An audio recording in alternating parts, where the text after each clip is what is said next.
We are live. Good morning. Oh, Stephen, you have made it back. Yep. I was just telling the class I wasn't sure if you were going to make it here today, and we were just praying. I praise for your return from the mission fields. So this morning we are in. Oh, by the way, welcome folks at home. Those of you that are joining us, we pray the Lord is blessing you this beautiful day, whatever day it is for you. It's a Sunday here. It's the Lord's Day. And we're actually getting rain here for the first time in a while. So wherever you are, we pray you are blessed today, and we pray that you'll be more blessed by the Lord's sharing of this word with you this morning. We're currently in Ezekiel class number 36, and we're studying today Ezekiel chapter 40. And this is the story of the millennial temple. We're going to see the millennial temple as we get into it today. You can enjoy some of my artwork, which is not one of my greater blessings. Basically, the last 9 chapters of Ezekiel we are now entering, and those 9 chapters are the story of the millennial temple. As you recall, back in chapter 33, we transitioned from the period up until Jerusalem's fall in 586 BC, and we transitioned immediately from there to the millennial kingdom, which is a period in the future that hasn't occurred even yet. And it will be a 1,000-year beautiful period for Israel and for all of the world, where Jesus will be ruling and reigning right in Jerusalem in the millennial temple. So we've talked about that since chapter 33, which is a month or two ago, and now we're ready to actually talk about the temple itself. So we're going to talk about the spiritual life that will be there in the millennial kingdom. Now, I wanted to get back to where I was last week on talking about temples, and some of this is a repeat from last week, but I think it probably makes sense to review it all. In the Bible, at the beginning of Ezekiel, it starts out with the presence of God leaving the old temple, Solomon's temple in Jerusalem. And we're going to get to that down here. But let me talk about how the presence of God has been out there throughout the Bible. And you'll see 3 terms for it used in the Bible. One is the presence of God, which is the term I'm using here. The other is the glory of God, and the other is the Shekinah glory. And Shekinah is a Hebrew word. So the first time we see the presence of God coming to the nation of Israel is when Moses is in the desert at the burning bush in Exodus chapter 3. And for the next 16 chapters of Exodus, the only person to see the presence of God is Moses. Nobody else sees it. All they see from Moses is this beautiful face that he has after he's seen God. But in Exodus 19, the people of Israel say, hey, we want to see God too. So God shows himself to the entire nation in a very amazing place. And the people, just a few seconds into that, said, that's all right, we don't need to see you anymore. They were just so overwhelmed by the presence of God when they actually saw it and heard it. And they didn't even really see it because their eyes were closed. But they heard it, and they heard the winds and the sounds and all of that. So God was obviously incredibly powerful. But the nation of Israel as a nation got to see the presence of God, or got to experience the presence of God. And then later on, Moses, after the tabernacle was built and after the ark was built, the presence of God descended on the ark, on the tabernacle, in Exodus chapter 40, verses 34 through 38. And at that point, the presence of God was now in the ark, in what's called the mercy seat on top of the ark.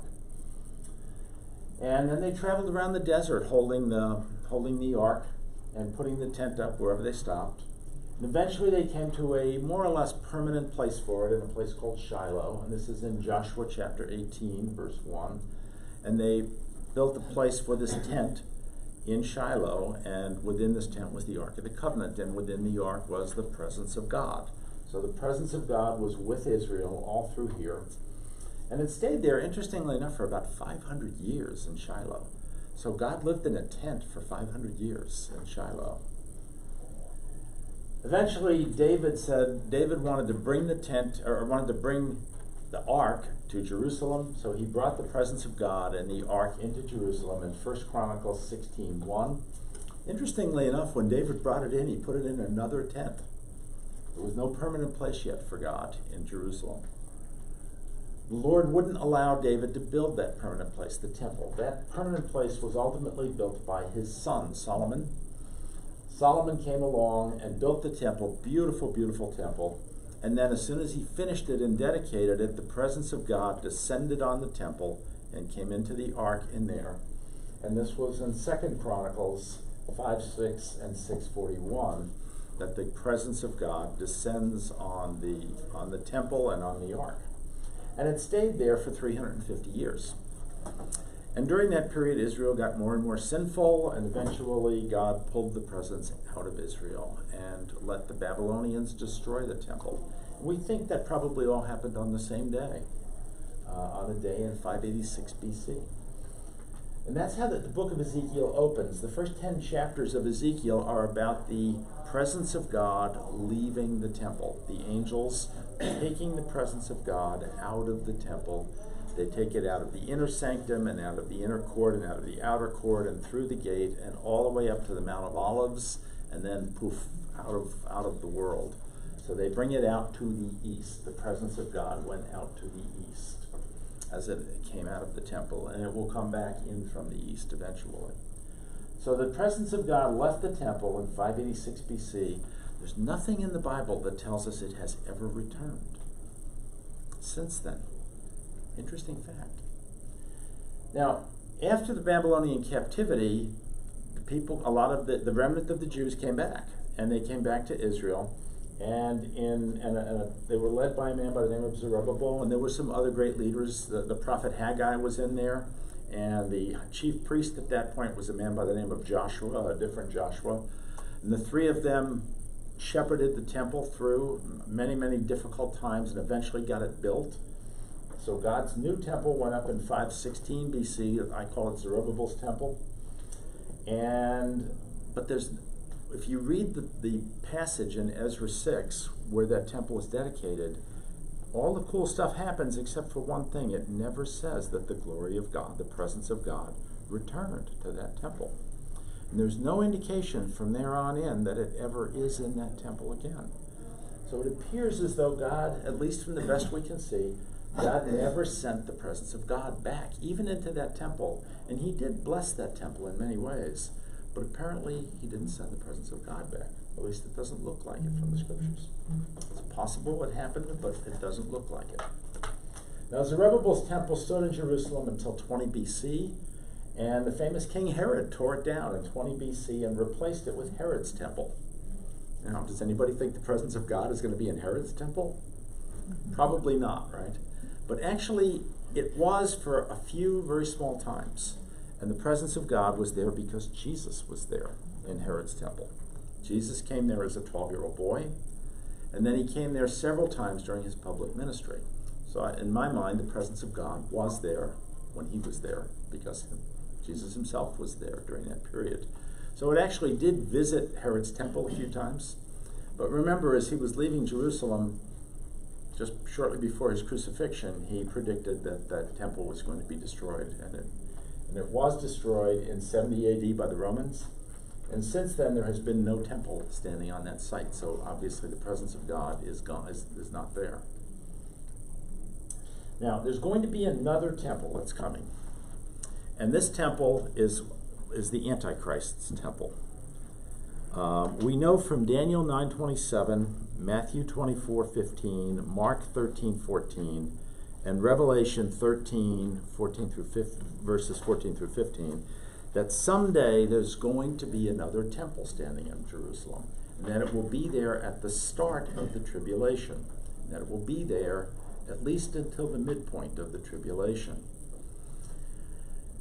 So we know there's going to be another temple during the tribulation. Since there's no temple there today, we know the tribulation hasn't started yet, obviously.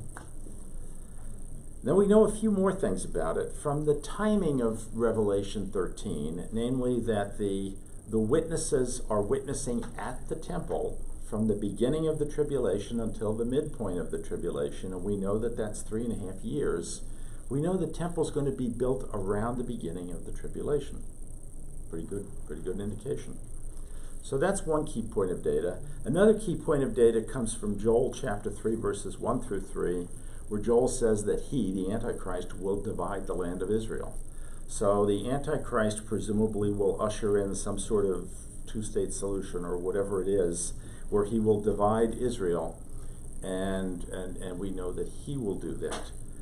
So probably a reasonable assumption that the deal that allows, let me rephrase that, possibly a reasonable assumption is that the deal that allows this new temple to be rebuilt in Jerusalem might be a two-state solution, in Israel agreeing to a two-state solution, and the Palestinians agreeing to let Israel build the temple on Temple Mount. Maybe that's the deal. I don't know. To me, that makes some sense as a possible way. And you can think about, well, what would it take to get Israel to the point where they would agree to that, and what would it take to get the Palestinians to that point? And you could go in a million directions trying to figure that one out. But it's pretty likely that when that gets built, the presence of God probably will never be in that temple, because the Antichrist is involved in building it, and the Antichrist will desecrate it at the midpoint of the tribulation. Daniel calls it the abomination of desolation, and Jesus himself uses that term twice to talk about this event that will occur at the midpoint of the tribulation. So it's very unlikely that the presence of God will ever be in the Antichrist's temple. So it's been in heaven since 586 BC. It's unlikely it's going to return until, boom, the millennial temple. It will come back to the millennial temple.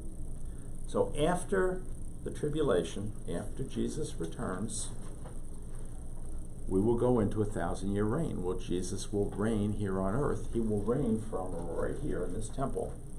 He will reign and rule from right there. And so that will be rebuilt. Now, Zechariah 14 tells us that,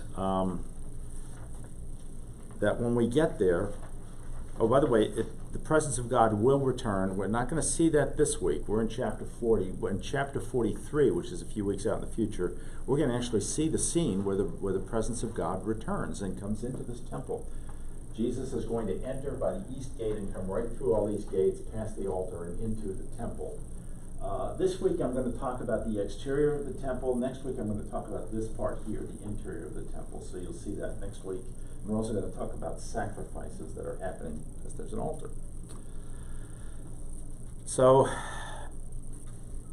God is finally going to return to Jerusalem after 2,600 years, maybe more. We don't know when it'll happen. And the presence of God, rather, will finally return to Jerusalem at that point.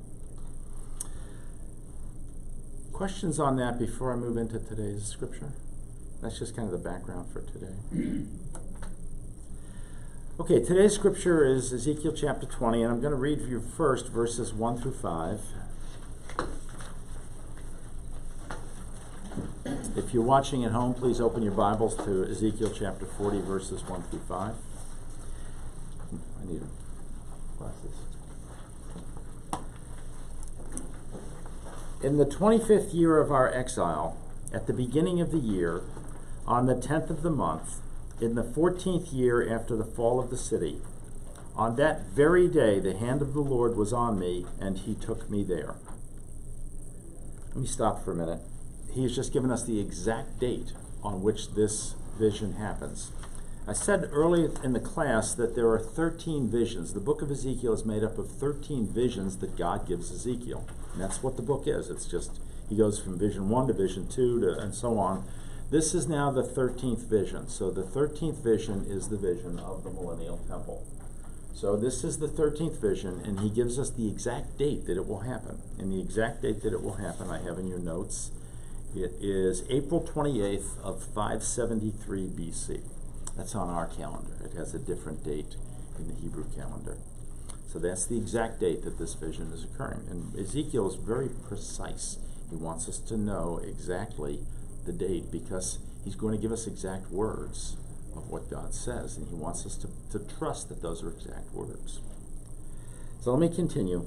On that very day, the hand of the Lord was on me, so he's in a vision, and he took me there. There is here. In visions of God, he took me to the land of Israel and set me on a very high mountain, on whose south side were some buildings that looked like a city. He took me there, and I saw a man whose appearance was like bronze. He was standing in the gateway with a linen cord, and a measuring rod in his hand. The man said to me, Son of man, look carefully and listen closely and pay attention to everything I'm going to show you. For that is why you have been brought here. Tell the people of Israel everything you see. I saw a wall completely surrounding the temple area. The length of the measuring rod in the man's hand was 6 long cubits, each of which was a cubit and a handbreadth. He measured the wall. It was 1 measuring rod thick and 1 rod high. Okay. So let me stop there. And what we know now is that he has a vision. In that vision, God takes him to the land of Israel, to a high mountain. And we're going to find out the millennial temple is on top of that mountain. Now, we know from Zechariah chapter 14 all about that mountain. Zechariah in 14 tells us that during the period after Jesus comes back, God will transform the topography of Israel. And Israel, instead of being the hilly place that it is today, will turn into a flatter place with a high mountain. And that high mountain will be the highest mountain in the world. Zechariah tells us that. It will be the highest mountain in the world, and on top of that mountain will be Jerusalem. So he's being transformed here to this mountain that Zechariah, or he's being taken in his dream to this mountain that Zechariah talks about. What's on top of that mountain? What's on top of that mountain is what we're about to see. It's the city of Jerusalem at that point, and the millennial temple is sitting up there as well. So that's what we're going to see. Now, when he gets there, he sees a man. Now, this is one of 4 times in Scripture that the Lord uses a similar way of talking about this person. The man is presumably an angel, although there are people that call it Jesus himself. I don't know the answer. It's not clear. But he appears 4 different times in Scripture. Let me give you those 4. The first one he appears is earlier in Ezekiel 1:7. He also appears in Daniel 10:6. He appears in Revelation 1:15, and he appears in Revelation 2:18. It's the part in Revelation where this person is pointing to Jesus that leads me to think that it isn't Jesus, but it might be. It might be. Anyway, so we don't know exactly who this person is, but I'm just going to call him the man because that's what Ezekiel calls him. He has a linen cord, which is something you measure with, kind of like our measuring tapes that we use today to measure with. And he has a rod in his hand, and the rod is quite long. The rod is 6 cubits long, and a cubit, it actually tells us it's a long cubit, and a long cubit is 21 inches long. Basically, back in those days, they didn't really have good measuring stuff, so a builder, the master builder, would measure his cubit, and his cubit was the distance from his elbow to the tip of his middle finger. That was his cubit. And everything was measured by him. Every brick, everything was measured by him, and it was measured to the cubit. So that was how things were measured back in those days. Now, they had a thing called a long cubit, and a long cubit not only included that, but then at the end, he would put his hand this way, sideways, and add that to it. So the total is about 21 inches as a long cubit, as we look at it today. Obviously, some of you that have long arms might have longer cubits than other people who have short arms. So, but a cubit today we take as being about 21 inches. So 6 cubits is about a little over 10 feet. And 5 cubits is about 8 feet. So as we're looking at these, we're going to hear 6 cubits and 5 cubits. So we're looking at 5 cubits is about 8 feet, probably the distance from maybe from here to the door. 10 feet, similar distance, so on. So we're going to be using those cubits. Now, they go on to say that this man first measures the outer walls of the temple. The outer walls is in blue here. The outer walls of the temple. And they measure 100 cubits by 100 cubits by 100 cubits by 100 cubits. So it's about 800 feet square. 800 feet. Each measurement is about 800 feet of the temple. Okay. Let's see, I think we're at the end of verse 5 now. Let me continue here and see.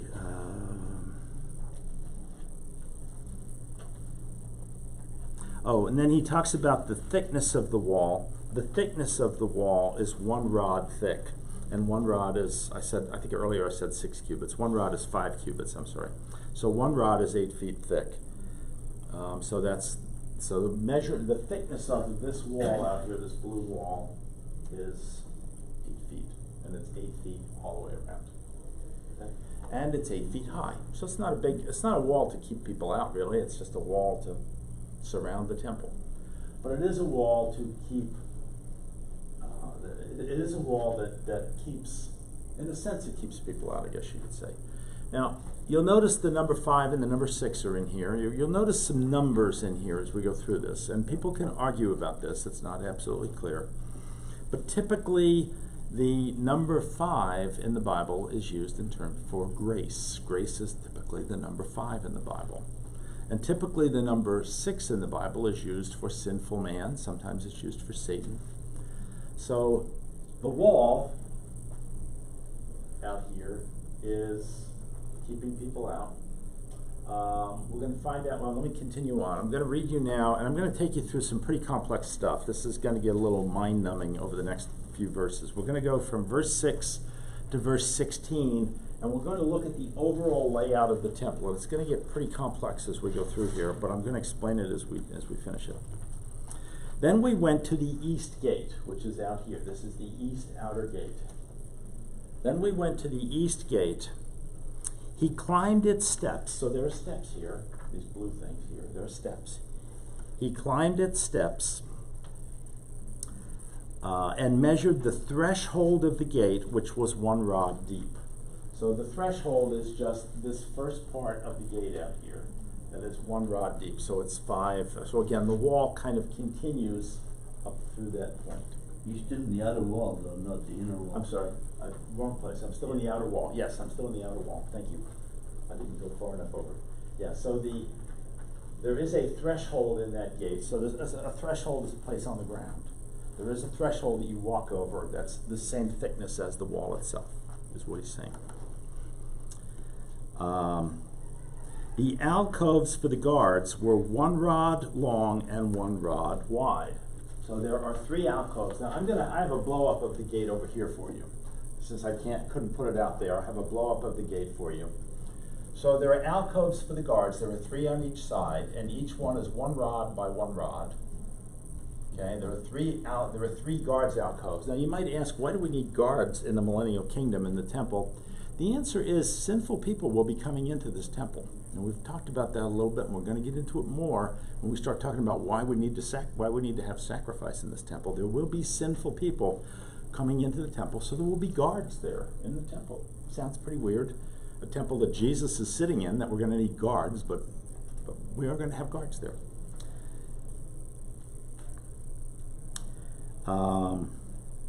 And the threshold of the gate next to the portico facing the temple was 1 rod deep. We talked about that. Then he measured the portico of the gateway, and it was 8 cubits deep, and its jambs were 2 cubits thick. The portico of the gateway faced the temple.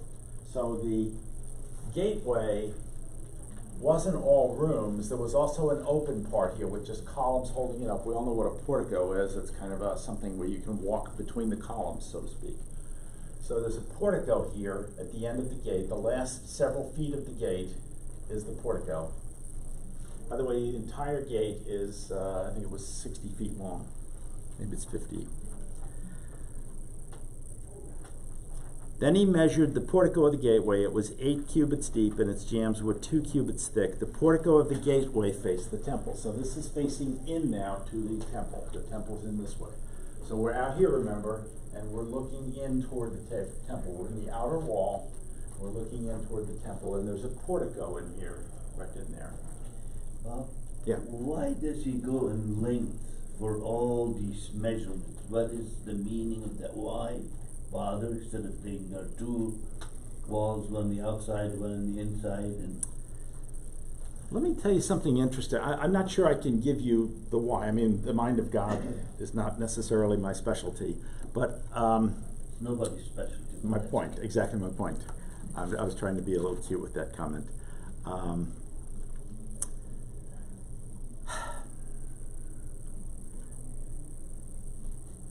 The temple, God wants us to see this detail for some reason, okay? I can't necessarily tell you every piece of the reason. I gave you some ideas why some of these numbers are in 5s and 6s. We're going to see some numbers in 7s later, which is a number of the days of creation. That's the Lord's number. So, and we're going to see a number in 8s. So there are some things, I think, in here that we can read from this. You know, we have sinful man needs to come to the temple. We have sinful man needs to come to the temple to get grace. We have the Lord is in the temple. I mean, we have numbers that are going to lead us in certain ways. Why does he give us all this detail? I don't know. If you're an architect, you're probably sitting there saying, yeah, bring it on. This is going to be great, right? I'll tell you that I've gone many times to Google and Googled up Ezekiel's temple pictures. And there are probably 30 different artist renderings of Ezekiel's temples. They all are totally different. This is not really an architectural plan. It sounds like it to us, but it really isn't. This is just a bunch of details God's given us. And based on this, you can construct in your own mind a whole different bunch of ways to look at this temple. Seriously, go Google up Ezekiel's temple pictures and look at all the different artist renderings that are in there of what this temple might look like. So I really don't have the answer to your question. Yeah, okay? I'm just wondering. Yeah. Ben? I was reading one commentary, several commentaries on this particular passages, and some people are of the opinion that Ezekiel, somehow or another, was describing Solomon's temple in many respects. I don't know if that's true or not. Even down to the verses that talk about the sacrificial places that will be in this new temple, which of course it seems strange, but. Ezekiel is writing this after Solomon's temple's been destroyed. Okay, Solomon's temple was destroyed in 586 BC, so it didn't exist anymore. I don't know. I haven't heard that one. But, I don't know. You know, a lot of people write commentaries, and with them being right, but I'm just saying. Yeah. I don't know why the Lord gives us this much detail. As we go through this chapter, it's going to be mind-numbing. By the time we get done today, you're going to say, what? Why are we getting all this detail about all this architectural structure? And I don't know why the Lord put it all in there, but he did, and he has reasons, and we just have to trust that he has reasons. For whatever reason, he put it in there. We'll find out. Yeah, well, some of it we are going to find out. Like, why is this thing set up for sacrifices? We're going to find out about that. That's a whole other issue. So let me continue on. Where was I? Okay, inside the east gate, we're still at this gate out here. Inside the east gate were 3 alcoves on each side. So in here, there are alcoves. So this is a portico area as well. The portico we're going to find goes all the way around here. So there's kind of a nice area where you can get out of the sun and get under some columns and talk to people and stuff. There are also meeting rooms out there we're going to find as we get into this. It was 1 rod deep. I'm sorry, where was I? Yeah, then he measured the width of the entrance of the gateway. It was 10 cubits. So 10 cubits is about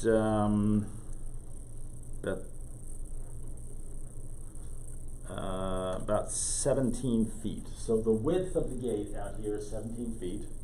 That's the width. That's this opening in the gate is 17 feet.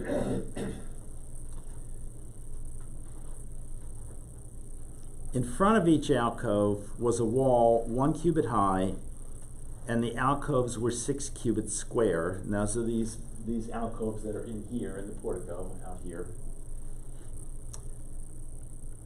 Then he measured the gateway from the top of the rear wall of one alcove to the top of the opposite wall. The distance was 25 cubits. So the distance in here is 25 cubits. 25 cubits is quite long. It's actually, if each cubit is a foot and 3/4, that makes it about 40-some feet long. So the gate's pretty long. It's a long gate, right? From the He measured along the faces of the projecting walls all around the inside of the gateway 60 cubits. I'll tell you, there are other translations of that. Some people read that as being the height of the gate, 60 cubits, which is 100 feet. This particular translation reads it differently. The measurement was up to the portico facing the courtyard. The distance from the entrance of the gateway to the far end of the portico was 50 cubits. I said that wrong earlier. I said it was 25. I'm sorry, this is 50 cubits. So this is 80 feet. This gate is 80 feet long, and it's about, whatever I said, 20 feet wide. And it's got gates on it that are 100 feet tall. So this is a long gateway. It's kind of an entranceway with the guards on the side and kind of a little meeting area on the side, and that's this gate out here. The measurement was up to the portico facing the courtyard. The distance from the entrance of the gateway to the far end of the portico was 50 cubits. The alcoves and the projecting walls inside the gateway were surmounted by narrow parapet openings all around, as was the portico. The openings all around faced inward. The faces of the projecting walls were decorated with palm trees. Now there's the connection back to Solomon's temple. Solomon's temple was decorated with palm trees. They were etched into the granite in Solomon's temple. So there is a connection of this connecting back to the temple that Israel had originally built back in Solomon's time. Then he brought me, so that's the end of this piece. So at this point, what we've talked about is the gate itself. We've spent a ton of time on the gate and the outer walls. Any questions on that before we move on to the next piece of the temple? Okay, now let's take a look. In verse 17, we're going to look at, then he brought me to the outer court. This is the outer court out here. The outer court is this area here. This is just a courtyard, and it goes all the way around the temple except for the west side. The west side is where so it goes all the way around the outside, or inside the outer walls around there. So this section in here, if you will, is going to be all portico and alcoves all around. So it's going to be rooms, meeting rooms, and just open areas with columns all around. So people can stand and talk to each other around there. Or teaching can go on, or whatever. A lot of that kind of thing.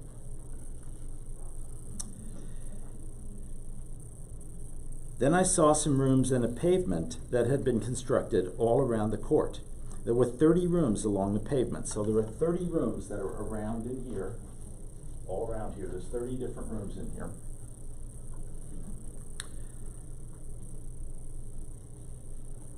It abutted the sides of the gateways and was as wide as they were long. This was the lower pavement.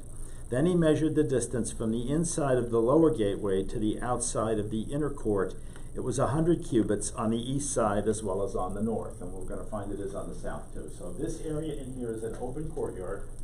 It's called the outer courtyard, and it goes all the way around 3 sides of the temple. So it's called the outer courtyard. And we come to verse 20. Then he measured the length and the width of the north gate leading into the outer court. Its alcoves, 3 on each side, its projecting walls, and its portico had the same measurements as the first gateway. So the north gate up here has exactly the same measurements as this gate. It is a duplicate of this gate over here. Okay. It was 50 cubits long and 25 cubits wide. Its openings, its portico, and its palm tree decorations had the same measurements as those of the gate facing east. 7 steps led up to it. It's the first time we hear about that. So to get into the temple, you have to climb 7 steps on all of these gates. 7 is the Lord's number for the days of creation. So this is telling us we're on our way to see the Lord, right?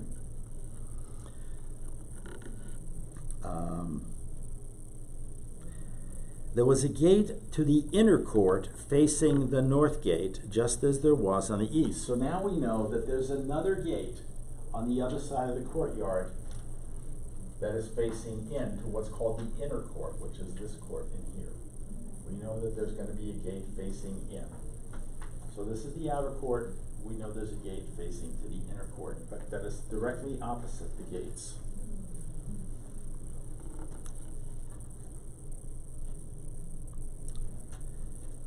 He measured from one gate to the opposite gate, it was 100 cubits. So this is 100 cubits wide in here. This courtyard is 100 cubits wide all the way around. Okay? The south gate. Then he led me to the south side, down here, this gate. And I saw the south gate. He measured its jambs and its porticos, and they had the same measurements as the others. So this is an identical gate. Same structure of the gate. Identical gate to those two, the north and the east. The gateway and its portico had narrow openings all around, like the openings of the others. It was 50 cubits long and 25 cubits wide. 7 steps led up to it, and its portico opposite them. It had palm tree decorations on the faces of the projecting walls on each side. The inner court had a gate facing south, and he measured this gate.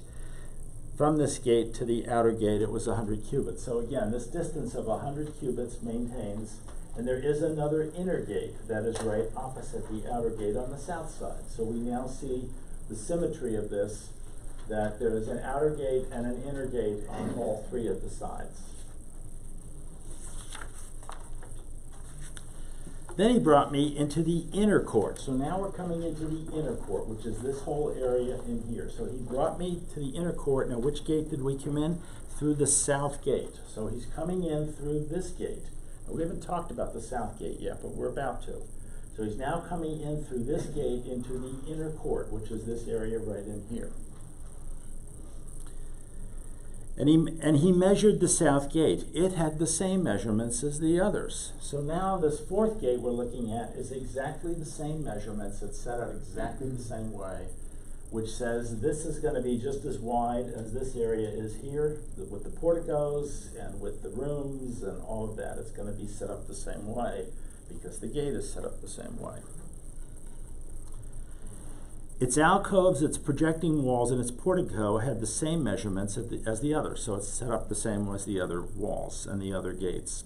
The gateway and its portico had openings all around. It was 50 cubits long and 25 cubits wide. The porticos of the gateways around the inner court were 25 cubits wide and 5 cubits deep. Those were all the same measurements. Its portico faced the outer court. Palm trees decorated its jambs, and 8 steps led up to it. So 8 steps now lead up to this part of the temple. So 8 steps are now going to be against these 3 gates. Then he brought me to the inner court on the east side. So we're going to come through this south gate. We're now in the inner court, and then he's going to come over to the east side of the inner gate, of the inner court, which is right here. Let me mark these a little better for you.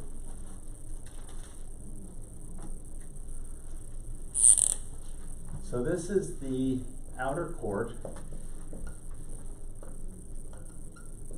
and this is the inner court.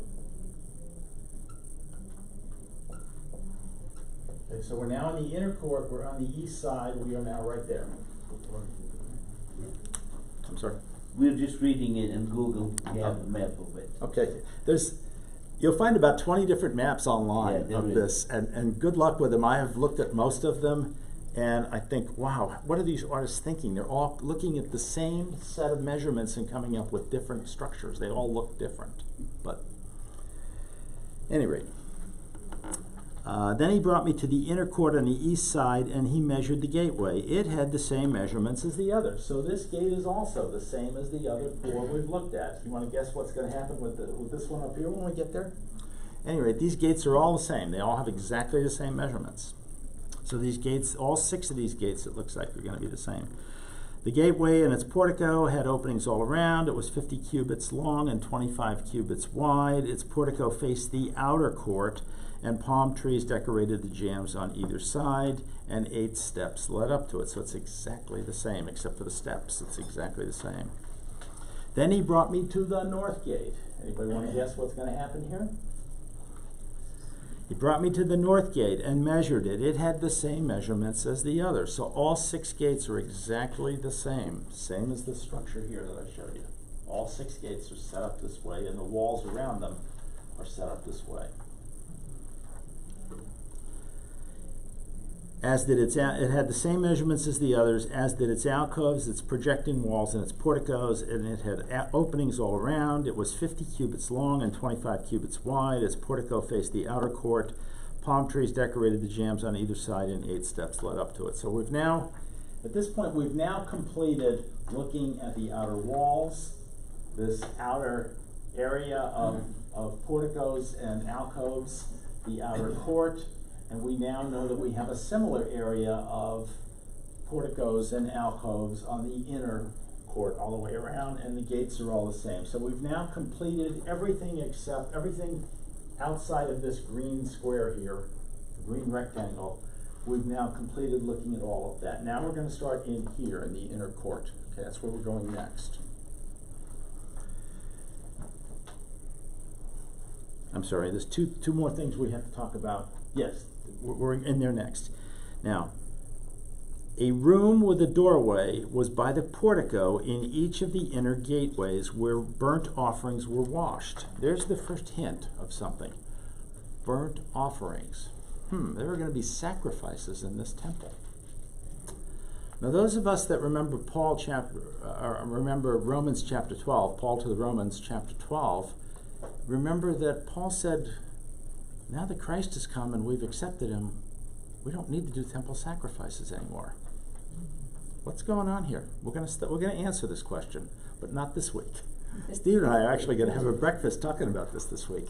Why is it that we still have temple sacrifices going on in the millennial temple when we don't do them today? Paul tells us that in Romans 12. Why is that? We're going to understand that as we go on. So,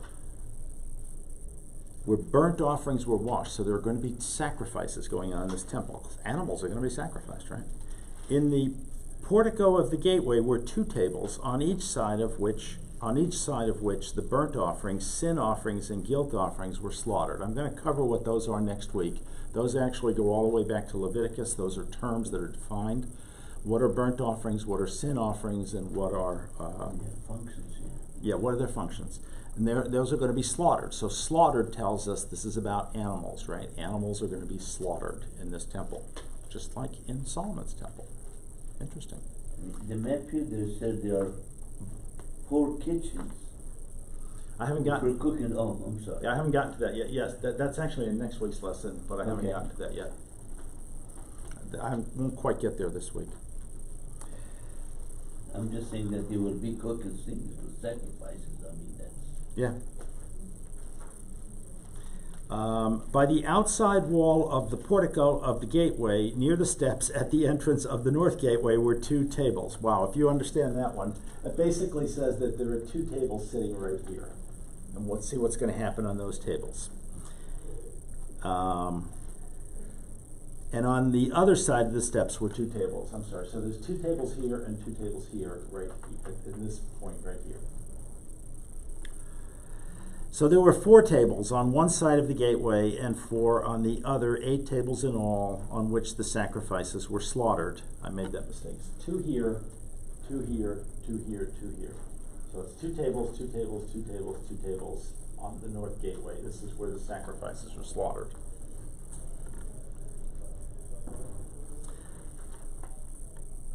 There were 4 tables. There were also 4 tables of dressed stone for the burnt offerings. This is now something different. Each a cubit and a half long, a cubit and a half wide, and a cubit high. So dressed stone would be like marble that's polished. This would be kind of like the countertop in your kitchen. If you have a stone or a marble countertop in your kitchen, or you know, whatever, you know, it's kind of like your kitchen cutting surface that you have. That's kind of what this is talking about. It's a polished stone, kind of like almost formica or whatever. It's polished. You can cut on it and it won't cut it. It won't leave marks when you cut on it. So this is for cutting these slaughtered animals. On them were placed the utensils for slaughtering the burnt offerings and the other sacrifices. So there are utensils. We're going to have whatever, knives and tongs and whatever else people are going to use for slaughtering the animals are all going to be on here. and double-pronged hooks, each a handbreadth long. Double-pronged hooks would be hooks that you can hang meat on, and a handbreadth would be this amount of, about 4 inches or so, 3 inches, whatever it is, this amount of distance. So the hook's about that long on the, hanging on the walls. They were attached to the walls all around those tables. The tables were for the flesh of the offering, so it's very clear now that the animals are going to be hung there as they get ready to be brought to the altar and sacrificed. Questions on that before we move on? Okay, now we're going to talk about the rooms for the priests. Outside the inner gate, within the inner court, were 2 rooms, one on the north side facing south, that's this one, and another on the south side facing north, that's this one here. These are rooms for the priests, so these are rooms that the priests will use. So now we know something else. We know there are priests in this temple. Well, priests are people who handle the blood. So we know that there are going to be people that are going to handle these sacrifices in the temple. So again, we know more now that there are going to be sacrifices in this temple.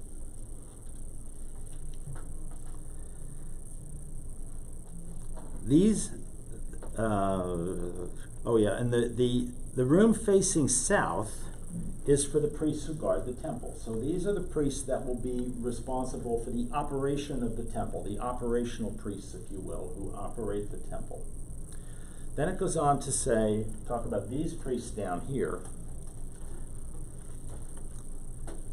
And the room facing north is for the priests who guard the altar. These are the sons of Zadok, who are the only Levites who may draw near to the Lord to minister to him. So these are the sons of Zadok. This is a special group of priests, and you might remember, let me go back through the scriptures with you. There are a couple of places where they're talked about in the scriptures. These were the priests who, at the time Saul and David were were figuring out who was really going to be king, and that whole thing was going on where both were anointed kings at the same time. The priests of Zadok actually anointed David as the king.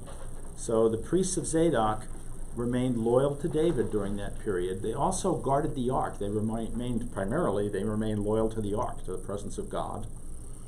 And then later on, they remained loyal to Solomon. So Zadok must have lived a long time, because he was around when David was becoming king, and he was around when Solomon was becoming king. That's 40 years different. So he must have been a priest for a long time in that era. But the descendants of the priests of Zadok are special in the Bible, very clear, and they are going to have a special place. They are going to be the ones who actually do the sacrificing at the altar, and who actually minister to Jesus, who will be in this temple. We'll talk about this temple next week when we get further on. But Jesus will be present. The presence of God will be Jesus, and he will be in this temple. We're going to talk about that next week. Let me just finish up the text here. We're almost done. Then he measured the court. It was a square. That's this square. I didn't do it quite as a square, but it's a square. And it's 100 cubits by 100 cubits by 100 cubits by 100 cubits. So this is just, it looks like a rectangle. Just think of it as a square. My artwork is not all that good. He brought me to the portico of the temple. So now we're up to here. We are now at the portico of the temple. We're going to start to enter the temple next and take a look at that. And measured the jambs of the portico. They were 5 cubits wide. So the width in here of the jambs for the temple is 5 cubits wide on either side. The width of the entrance was 14 cubits. So this entrance is 14 cubits to enter in. 14 cubits would be about 25 feet roughly. So it's going to be about 25 feet wide to enter in. And 12 cubits from front to back. So there is a portico that's going to be in here. There's going to be a portico in here at the front of the temple. And that's what he's measuring right now, is this portico. This is a portico.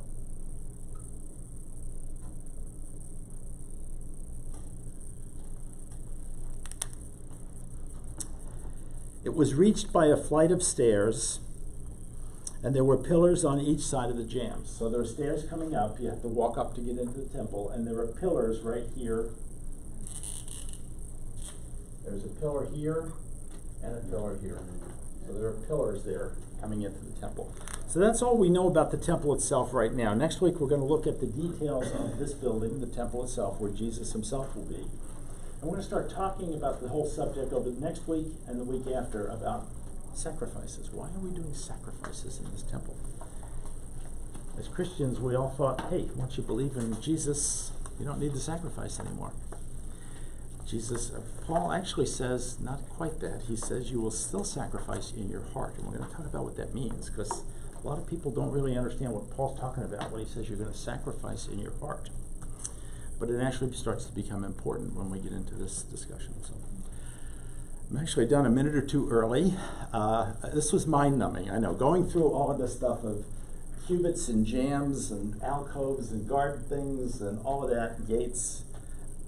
It is the Lord's word, so I had to go through it with you this morning, and we've gone through it.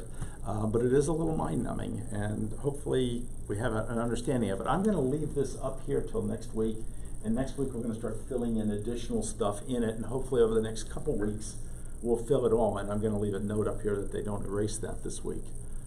So hopefully next week we'll be able to just stay with the same temple and continue talking about it as Ezekiel keeps explaining it to us. Questions on the temple? Everybody got this? Everybody ready to be an architect and build a temple? Okay, I'm getting the hook back there, so it's time for me to sign off. For those of you at home, thank you for joining us this week. We are delighted to have you. We pray that the Lord is going to bless you this week, and that we'll see you again next week. Thank you.